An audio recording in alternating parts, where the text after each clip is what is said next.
जरूरी है। नमस्कार, एमएनएस न्यूज लाइव में आप सभी का स्वागत है। मैं हूं आपके साथ आंचल। तो आइए देखते हैं देश और दुनिया की तमाम बड़ी खबरें। अब तक की सबसे बड़ी सभा करेंगे प्रधानमंत्री, सावलिया सेठ की धरा से देंगे चुनावी पैगाम। प्रधानमंत्री नरेंद्र मोदी एक बार फिर राजस्थान के दौरे पर आ रहे हैं। वह 2 अक्टूबर को दक्षिण राजस्थान के प्रसिद्ध कृष्णाधाम श्री सावलिया सेठ की धारा से चुनावी पैगाम देंगे। भाजपा का दावा है कि यह राजस्थान में मोदी की अब तक की सबसे बड़ी सभा होगी। राजस्थान में विधानसभा की चुनाव की घोषणा और आचार संहिता लगने से पहले प्रधानमंत्री नरेंद्र मोदी का इस दौरे पर राजस्थान के लिए बड़ी सौगात दिए जाने की घोषणा कर सकते हैं। जनसभा को संबोधित करने से पहले वह कृष्णधाम सावलिया सेठ के दर्शन करेंगे। इसके बाद मेला ग्राउंड के करीब 10 बजे एक जनसभा को संबोधित करेंगे। मोदी करोड़ों रुपए के विकास कार्यों का उद्घाटन और शिलान्यास भी करने वाले हैं। भाजपा का दावा 2 लाख लोग जुटेंगे। राजस्थान भाजपा प्रधानमंत्री मोदी के इस दौरे से बेहद उत्साहित है।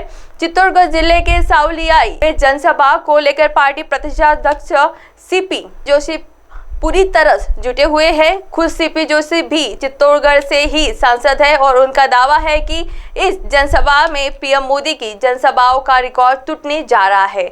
मेवाड़ वागड़ की 25 विधानसभाओं को साधेंगे पीएम।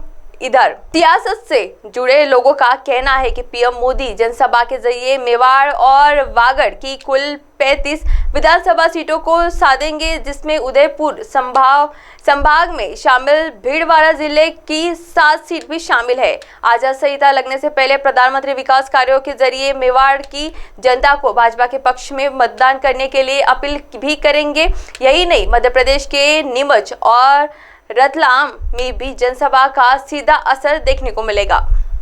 आइए बढ़ते अब अगली खबर की ओर। नवरात्र में वीआईपी सीटों पर प्रत्याशियों की घोषणा करेंगी सपा। अखिलेश ने तैयार किया PDF formula. MP election 2023। Akhilesh Yadav ने कहा कि एमपी पार्टी संगठन ने कुछ सीटों और वहां के प्रत्याशियों के नाम सुझाए।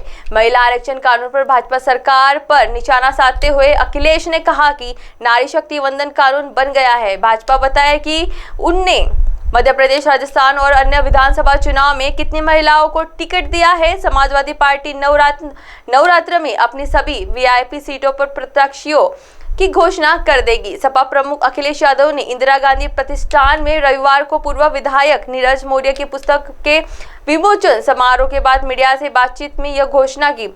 एमपी के साथ आए सपा कांग्रेस अखिलेश। भाजपा द्वारा समाजवादी पार्टी के वीआईपी सीटों पर सपा नेताओं को हराने की रणनीति बनाने के सवाल पर अखिलेश यादव ने कहा कि हमने भाजपा को उनकी वीआईपी सीटों पर हारने के लिए पीडीए के साथ मिलकर पहले ही रणनीति बना ली है। सपा अध्यक्ष अखिलेश यादव ने कहा है कि हम चाहते हैं कि मध्य प्रदेश में भाजपा को हराने के लिए कांग्रेस और समाजवादी पार्टी के साथ आए और भाजपा को हराए।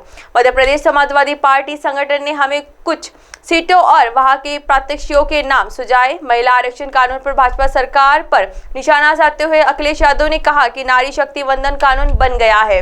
भाजपा बताए उनने मध्य प्रदेश, राजस्थान और अन्य विधानसभा चुनाव में महिला आरक्षण कानून पर भाजपा सरकार पर निशाना साधते हुए अखिलेश यादव ने कहा कि नारी शक्ति वंदन कानून बन गया है। भाजपा बताए कि उनमें मध्य प्रदेश, राजस्थान और अन्य विधानसभा चुनाव में कितनी महिलाओं को टिकट दिया है। सवाल उठाया है कि क्या भाजपा ने 33% महिलाओं को टिकट दिया है। आइए बढ़ते अब अगली खबर की ओर। लाडली बहना योजना ने बदला चुनावी माहौल, शिवराज की हो रही वाहवाही। मध्य प्रदेश में भले ही विधानसभा चुनाव का ऐलान न हुआ हो, लेकिन राजनीतिक दल पूरी तरह से सक्रिय हो चुके हैं।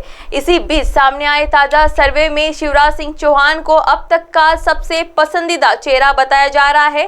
ताजा सर्वे के मुताबिक भाजपा को 115 से 122 सीट मिलने का अनुमान जताया गया है, जबकि कांग्रेस को 105 से 115 सीटें मिल सकती है। मध्य प्रदेश में भले ही विधानसभा चुनाव का ऐलान न हुआ हो, लेकिन राजनीतिक दल पूरी तरह से सक्रिय हो चुके हैं। इसी बीच सामने आए ताजा सर्वे में शिवराज सिंह चौहान को अब तक का सबसे पसंदीदा चेहरा बताया जा रहा है। मौजूदा चुनावी गर्माहट भाजपा के पक्ष में दिख रही है। पिछले 2 माह में मतदाताओं का रुख भाजपा की ओर मुड़ता हुआ दिखाई दे रहा है। हालांकि 2 माह पहले तक सर्वे इस दिशा की ओर से इशारा कर रहे थे कि प्रदेश में कांग्रेस सरकार बना सकती है। ताजा सर्वे के मुताबिक भाजपा को समाज के सभी तबकों का साथ मिलता हुआ दिख रहा है, जबकि मुस्लिम समुदाय कांग्रेस के पक्ष में है।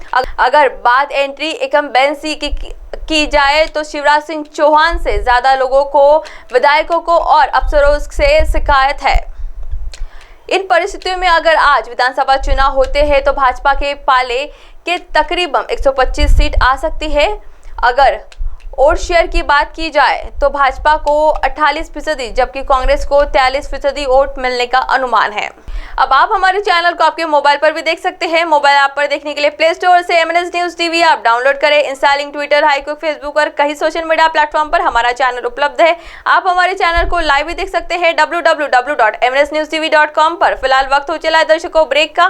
ब्रेक से लौटने के बाद देखेगा देश और दुनिया की तमाम बड़ी खबरें। बने रहिए MNS न्यूज के साथ। नमस्कार।